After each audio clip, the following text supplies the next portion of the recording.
আসসালামু আলাইকুম। আমাদের বরিশাল বিভাগের ঐতিহ্যবাহী খাবার হলো রাজহাঁস, সাথে রুটি পিঠা। এই যে রুটি পিঠা, সাথে রুটি পিঠা, চালু রুটি পিঠা, রাজহাঁসের মাংস, আমাদের বরিশালের ঐতিহ্যবাহী পিঠা। এই বউ সারাদিন কষ্ট করে রুটি পিঠা বানাইছে।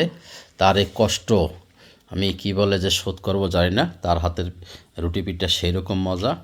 তার হাতে হাঁসের মাংস অবশ্য বউ রান্না করছে খুব কম, বেশি করছে আমার মেয়ে।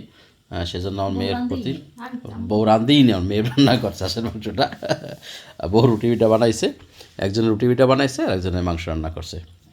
যাক, দুজনের প্রতি কৃতজ্ঞতা রইল। দুজনে খুব পরিশ্রম করছে আমার জন্য।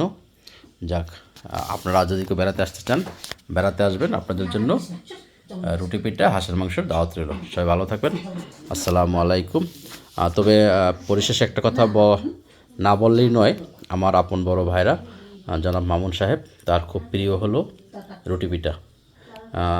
তাকে আমি খুব মিস করতেছি আজকে রুটি পিঠার সামনে নিয়ে। তার উদ্দেশ্যে বলবো, যেখানেই থাকেন ভালো থাকবেন, শান্তিতে থাকবেন।